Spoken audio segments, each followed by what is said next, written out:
Today's episode is brought to you by Checkfront, the booking platform trusted by over 5,000 tour and activity operators around the world. You can start your own free 21-day trial over at checkfront.com.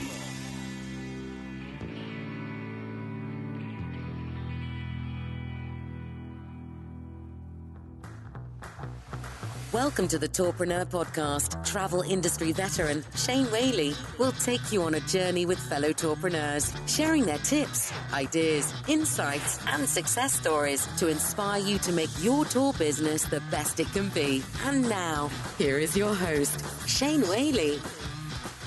Hello and welcome to episode 111 of Tourpreneur. This is the podcast where we flatten the learning curve for tour operators and tour professionals around the world.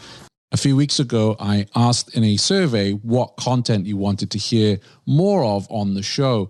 And many of you said that you wanted me to host conversations with an OTA, but not a sales pitch, not an infomercial, and not an executive style discussion that you might hear at trade fairs and conferences and events. You just wanted to hear an authentic, genuine conversation about what it's like to work with an OTA. So today we have invited onto the show Carlee Stelfox Lawyer, who is the regional manager for USA West, Canada, and Mexico at GetYourGuide.com. And we also welcome onto the show Marc Terrier, who is the tourpreneur behind Edge of the World Tours in San Francisco, California. Before we get into this conversation, full disclaimer, I am an ex-Get Your Guide employee. I think I've mentioned that once or twice on the show before. I spent almost 3 years there as a regional director for the Americas, North and South. Great time there. Really enjoyed working at Get Your Guide. So I want to get that out there right now. But, I left there, 2 years ago, 2.5, maybe 3 years ago, who knows? Don't even know what day of the week it is right now. And if they say a week is a long time in politics, what I can tell you is several years out of an OTA is an eternity. The second point I want to make is I hope you're not tuning into this episode today to hear me, put Get You Get on the spot, ask uncomfortable questions. Carlee is a senior official at Get Your Guide, but it's not like I'm interviewing the CEO and I can get really into that strategy and break it down and pull it apart. Also, I don't really like hosting clickbait style conversations, right? If you want negativity and animosity, just switch on cable news and you see plenty of that on there. What I really want to do on Tourpreneur is deliver you value and things we can learn from together. So that's what you're going to hear on today's episode. So I hope you enjoy it and let me know what you think. And if you are an OTA and you want to come on and meet the OTA on Tourpreneur, drop me a note at shane@tourpreneur.com. And also, please do join our Facebook group. Would love to hear your comments on this episode, or maybe you have best practices that you want to share, how you've enjoyed a fruitful relationship working with an OTA, and you can find that at tourpreneur.com/Facebook. And welcome to Tourpreneur episode 111. This is a first ever Meet the OTA session on Tourpreneur. Welcome to the podcast, Carlee Stelfox Lawyer, who is the regional manager for Get Your Guide for USA West, Canada West, and Mexico. Hi, Carlee. Hi, Shane. And a big welcome to Marc Terrier, who is the tourpreneur behind Edge of the World Tours in San Francisco. Welcome, Marc. Thank you. Hi, Shane. So, Marc, how long have you been working with Get Your Guide for? Just a little over 2 years. We got started with them in April of 2018. Okay. And what first appealed to you about working with Get Your Guide? There were a few things. I wanted to have a more sort of a diverse channels of business, and they offered that to me. Also, when I joined with Get Your Guide, they were pretty new to the local market and were pretty focused on growing their business in the US and locally. And so from my perspective, it was a pretty good time to partner with them. Lastly, the Get Your Guide team in San Francisco, many of whom I already knew, I knew that they were industry professionals and they had a lot of experience in the local market. I knew that a partnership with them was going to be really beneficial for both of us. Great. And what would you say surprised you the most since working with Get Your Guide? And I ask this question because there's quite a lot of our listeners who are not working with an OTA or the apprehensive about working with an OTA. What would you say has surprised you the most since you've started working with Get Your Guide? I would say when you partner with an OTA, particularly like Get Your Guide with their curated model and their team, their expert team, you're able to broaden your marketing reach pretty dramatically. You access new markets, especially internationally, which was something I wasn't doing. So our customer mix has actually become far more international than it was before.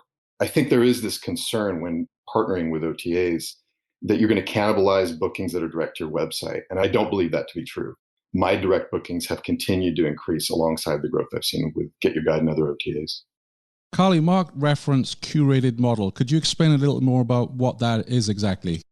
Sure. We select the tour operators that we want to work with. We really want to have the best experiences for our customers in every destination. So we're very selective with who actually lists on the Get Your Guide platform. Right. So you're selective. You're not just going to put everything up on the website. What kind of things are you looking for when you are either approaching a tour activity or when you're approached by someone? The tours and activities that we want on Get Your Guide are tours that customers love. That's really what we're looking for. We're looking for tour partners who are best in class. They're the best at what they do. And we want our customers to book with us again and again and have wonderful experiences everywhere they go. So it's really important to us that we have high quality offerings in all of our destinations. Marc, what would you say has been the best thing that's happened to your tour business since you signed up with Get Your Guide? Significant revenue growth. We're accessing a much broader customer base. And so as a direct result of Get Your Guide's global marketing reach, which is something we can't match on our own. And so significant growth. And did you start getting bookings right away, or did you need to work with your destination managers to make some changes? How did that work for you? Well, it was a gradual process. It started pretty slow. I didn't need to make any specific changes. It took a while to get the first few bookings. They were sporadic. But once we started to receive a few good reviews from those early customers, then we quickly started to gain some traction to the point where by the early 2020, just before COVID-19 kind of kicked in, Get Your Guide had grown to be my number one source of business. Wow. It's pretty impressive. It is, yeah. Absolutely. And that leads on to my next question, because I know there's a lot of criticism out there online about the commission percentages that OTAs take. What was your first reaction on hearing? So when you spoke to Get Your Guide and they said commission is X, what was your first reaction to that? They weren't the first OTA I was working with. And so I was already comfortable generally with paying a commission. Sort of my view is that no matter how you market your business, there's going to be a cost associated with generating demand, right? So if you're pursuing an SEO campaign, you're going to need to spend some money for each booking you get. And so I always assume that a percentage of revenues from each booking will go to pay for sourcing that booking. And so paying a commission to an OTA falls within that category. Right. And when you started working with Get Your Guide, how were you onboarded? Was it an API? Was it an integration? Was it manual? How did that look for you? It was an API. And in fact, I actually switched booking software companies in order to be able to connect to Get Your Guide via an API. In general, from my perspective, APIs are pretty key because they streamline the booking process and allow me to keep my operations small and agile. And being a small operation has actually had the unexpected benefit of making it pretty easy for me to scale down the operation during this pandemic. I think it's very important that, and Carlee, feel free to chime in here as well, that it's not a case of just adding a product on a website and you can get a ton of bookings, right? I mean, you have to do a lot of optimizing. Was there anything that the team at Get Your Guide worked with you on, Marc, to optimize your listing to increase bookings with Get Your Guide?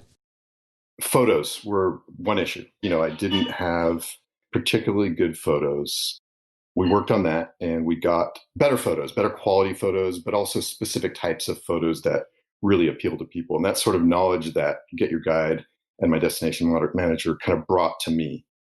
Also, I would say just generally, I listened to my destination manager and his suggestions and followed his guidance. And he helped me kind of understand exactly who I was competing with in terms of other tour companies listed locally on Get Your Guide and how my tour offerings are going to fit into the big picture.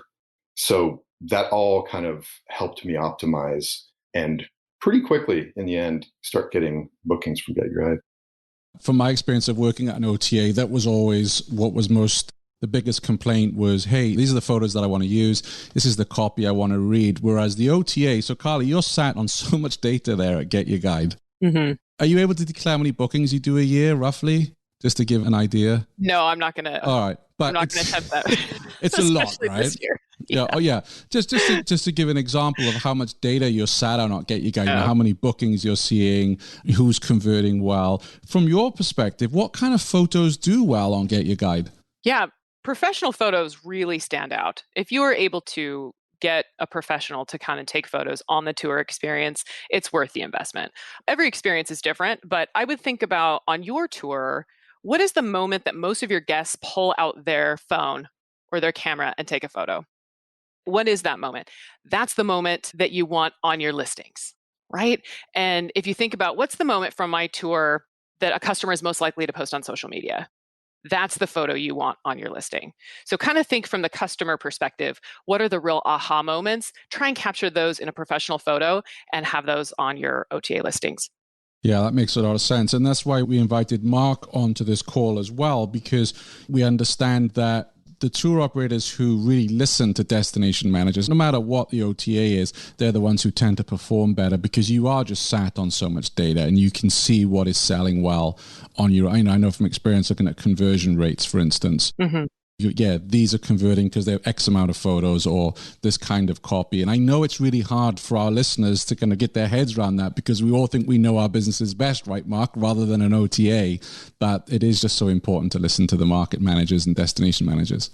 Especially when your customers are discovering you on their phone, right? And that's something that's so different now. In the last few years, the people are scrolling through photos on a tiny screen. So those photos really need to have impact. There's not a lot of guests who are taking pictures of the tour bus, for example. Maybe some bus nerds like me are, but for the most part, that's not what the travelers are taking a picture of and really excited to show their friends and family when they get home. Really keeping in mind that the customer's discovery experience of your tour on Get Your Guide is probably on their phone, and they're probably scrolling through just a couple photos before they're making their purchasing decision. Yeah, and if we think about the tourpreneurs you work with, so you have a massive territory, right? I mean, the whole west of the US, west of Canada, and Mexico. What are some of the things you're seeing operators do on your platform that are really crushing it? Most successful tour partners all have this same one thing in common, and that is that they have a great product to start with. That is the single biggest predictor of success. Everybody knows that thing on their tour that they still need to tweak that's kind of not quite right. Like, really lean in on, make those improvements, because the best tours are the ones that sell. I mean, that is just the single biggest predictor of success. In terms of other things tour operators can do to have a really successful experience with us, Marc mentioned ResTech. You really want to have live availability on Get Your Guide or on any OTA. That's super important. Another thing that is really important to think about right now is encourage your guides to direct your customers to leave a review where they booked, right?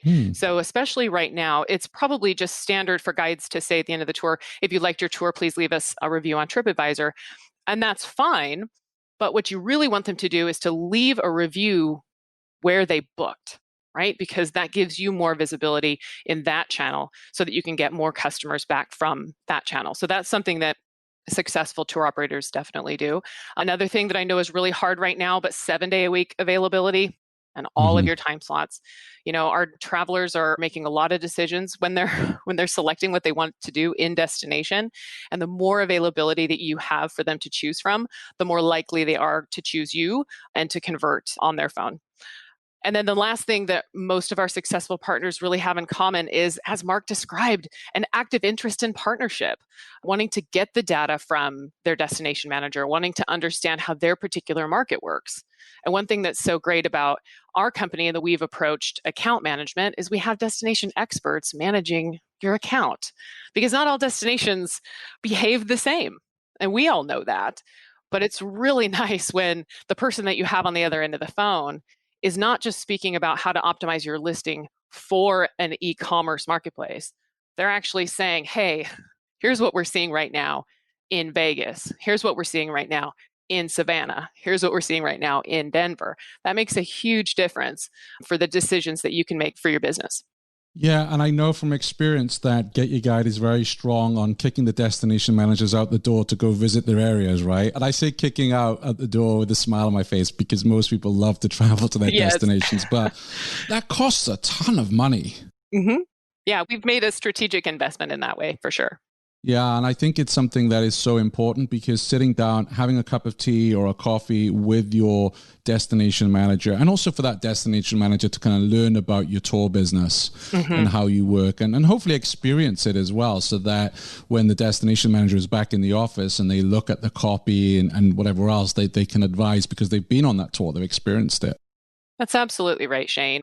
Many years ago, before my time at Get Your Guide, there was a really intentional decision made in how to play in this space, that if you want your customers to have the best in class tours available to them on the platform, then you need to work with the best in class tour operators.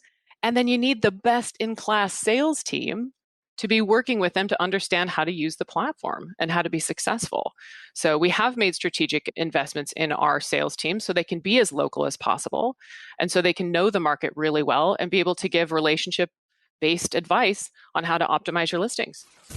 Take a day off from answering emails, telling your team what to get ready, or manually entering info across sales channels. Actually, take many, because Checkfront will help manage your bookings. Guests book and pay however they want. Your team has the tools they need to operate smoothly, and your calendar always stays up to date. Now, what will you do with all that extra time? Checkfront. One booking platform, limitless possibilities. Find out more at checkfront.com.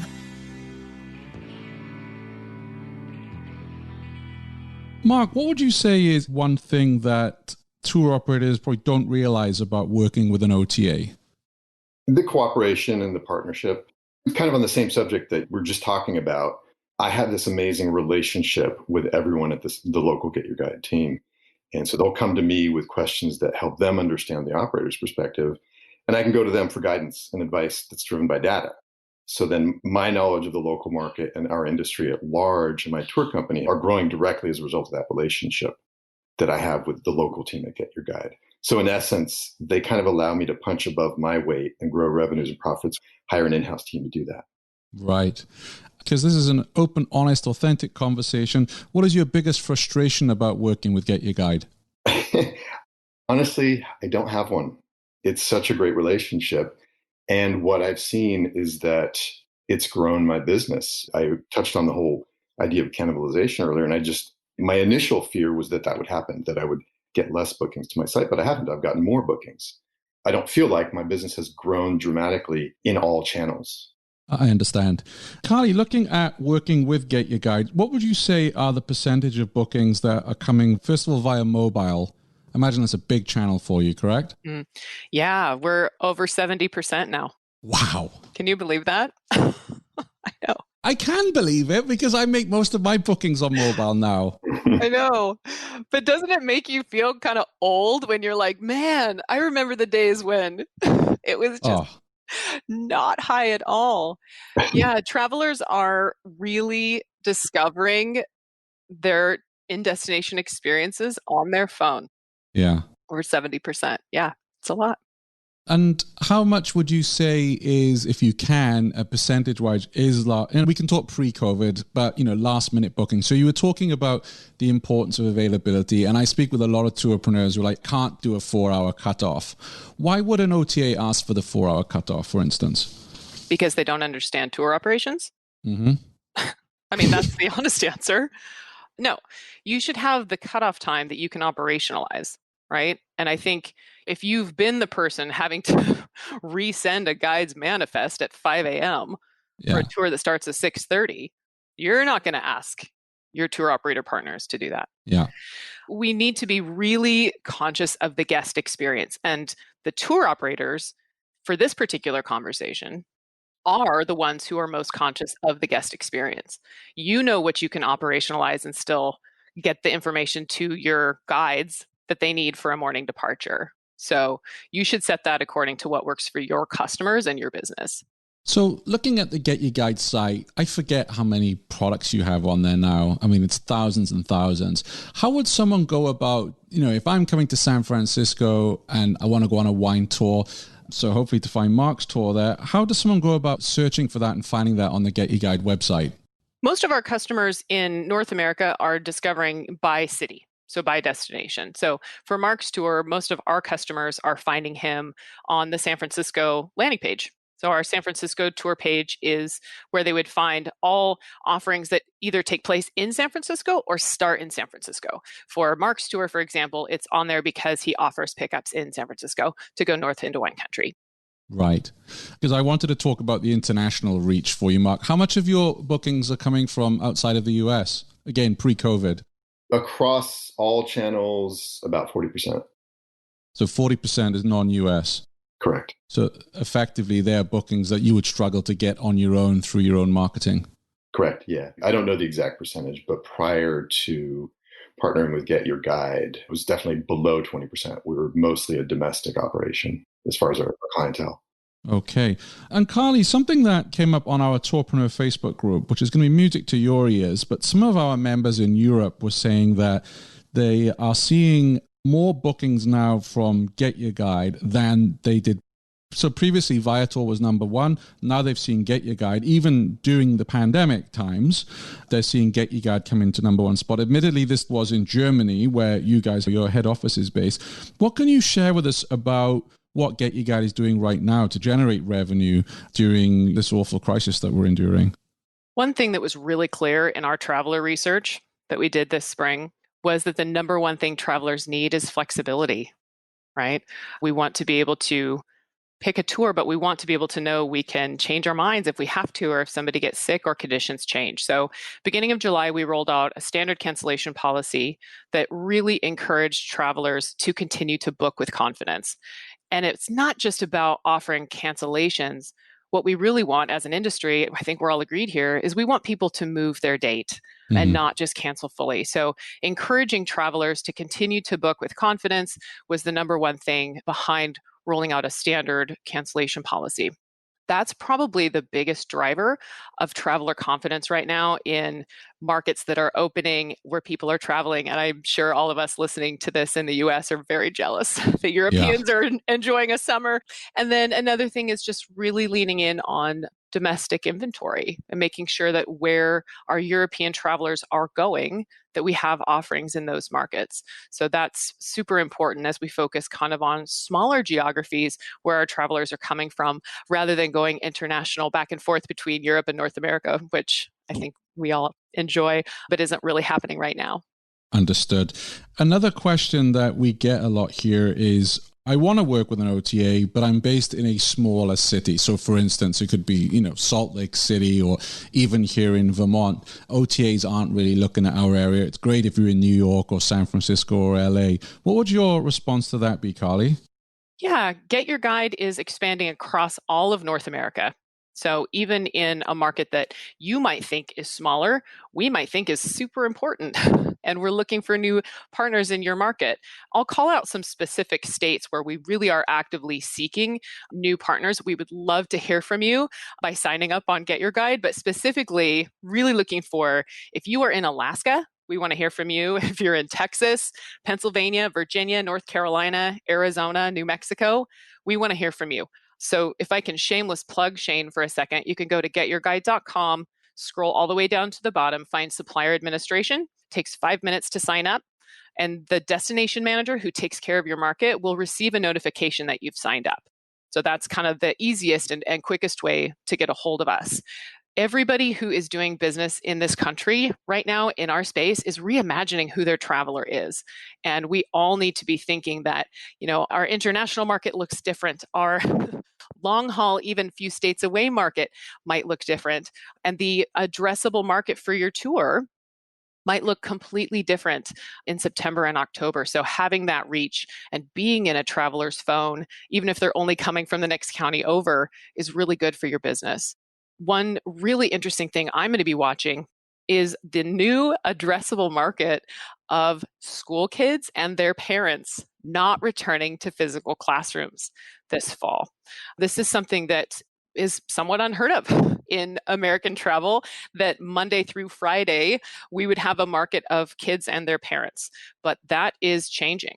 And that's something I'm going to be watching really carefully is, are we seeing mom and dad are both remote and kids are remote? And so all of a sudden, somebody from the next town over, a family is booking a Tuesday afternoon activity with you that you would never have seen that family on a Tuesday afternoon normally. So that's something I'm going to be watching. And if I can give a tip to anybody who is curious about what they should do with their listing on Get Your Guide to make sure those travelers can find you, it would be really important right now to make sure your child pricing is accurate and to make sure that the ages that you say is a child ticket matches what you intend. So go in and make sure that your child pricing is up to date and that the ages are accurate, because I think being prepared for this new market, especially coming into the fall, is something we should all be thinking about. That's really smart advice. And I'll be honest, it's something I have not even thought about. Well, Mark and I are both home with school kids not going to school, so we're thinking about it a lot. Yeah, that makes complete sense. Mark, in terms of bookings, during the pandemic, are you seeing more bookings from the Bay Area for you or more local bookings? Yeah, we were fully shut down for a few months. Yeah. I imagine most operators have been. As we reopened in late June, early July, we definitely pivoted to private tours. That was something we were already doing. So it wasn't something we had to learn to do. We just had to pivot the marketing. Mm-hmm. And we started to get a little flurry. And, as the news cycle keeps changing and people keep getting new information about what they can and can't do, we're seeing that affect our bookings directly. But we're definitely, where we are getting bookings, it is local people, particularly with those private tours. Or, what we're seeing as well is, essential workers who have a day off, right? Because that's who can be staying in hotels. Our business, as with most sightseeing companies, is largely driven by who's staying at the hotels and how many people are staying at the hotels. And right now, the only people that can stay at hotels in San Francisco are essential workers, but they need a break too. So it's local people and people who are allowed to travel, essentially. And how do private tours sell on Get Your Guide? Is that an offering that you provide on the platform, Carlee? It is. Private tours really are dependent on the price. I think there's a strong appetite for the idea of a private tour, but I don't know that there's a strong appetite for the price if the way that you price it as a tour operator is to fill the bus. So it's really all about, have you done the investigating for what your average group size was last year? How often did you have groups of 6 or 8? Is that something that you think appeals for your particular product? If that's the case, price it in a way that is attractive for those groups if you can afford it, and list it as an option on Get Your Guide. That's a great idea, but I think we need to be careful that people are not traveling right now in groups of 10 or 12 that would make it financially viable for them to book a large vehicle. Yeah, I understand. And in terms of what Mark was saying there of getting more locals booking on his tours, I imagine that's going to be a big challenge for majority of OTAs in terms of how you now switch your marketing, particularly your online marketing for locals. How are you dealing with that challenge? In North America, we're not making any changes right now. Right. I think we are still in such a tough spot in terms of the reopening in various markets, and honestly, a lot of it being very unclear. I think there's been a lot of frustration in our space that it's not super clear what kind of tour operation or attraction falls into what phasing or what category. So we're not doing anything specific right now. But I will say that, travelers who are investigating or discovering their home market are potentially even less knowledgeable of what tours and activities are available in their home market than somebody coming from a couple states away who's done a ton of research and homework planning for their vacation. So true. Right? So local people need just as much discovery support as they're scrolling through a Get Your Guide app for San Francisco as somebody coming from another country. I absolutely agree. So I want to wrap this Meet the OTA session up. I've got a question for each of you. So first of all, Carlee, I want to take this opportunity for any of our listeners who may be interested in working with Get Your Guide. So, as an employee, because as we know, a lot of people from the tour operator world go and work for an OTA. What's life really like as a Get Your Guider? Do you even call them a Get Your Guider? I don't know. No, we don't. No, we don't. It's great. It's great. I made the leap from working for a tour operator to working for an OTA. And it was something that I was super curious about because everybody who's worked with OTAs, I think, would love to sort of peek under the hood and know how it really works. And certainly I was really excited for that opportunity to make that transition. It's an exciting space. It's super dynamic. It's interesting. We get to work with tour providers who are doing really innovative and interesting things, which gets us really excited. There's my inner tour operator gets really jealous sometimes when I see people innovating, going, oh, why didn't we think of that? That would have been a great idea. It's a lot of fun. And especially for if you have experience working for a tour operator, you will be a better destination manager. And I know that, and that makes me really excited when we're hiring to see people wanting to join us sort of from the family, so to speak. Yeah, absolutely. Marvelous. And Marc, so for anyone who's listening today who's really anti-OTA and is like, I'm not paying 25, 30% commission, I'm not agreeing to these conditions, what would you say to that tour operator out that really is, quite anti-OTA based on your experience of working with several OTAs? You're going to extend your reach. You're going to get access to new customers. You are going to access a team of people that know a lot more than you do. And they're going to grow your business for you. Most of us are in this to grow our business, right? When I first signed up with my first OTA, which was not Get Your Guide, I went through that process. I wasn't sure I wanted to, and I jumped in, and I don't regret it for a second. Marvelous. Well, thank you for giving us some of your time to come on the show today, Marc, and to you, Carlee. We really appreciate it. Of course, yeah. I appreciate you taking the time with us as well. Thank you, Shane. Anytime. Thanks for listening to the Tourpreneur podcast. Be sure to visit tourpreneur.com to join the conversation and access the show notes, including links to the resources mentioned on today's episode. This is Tourpreneur.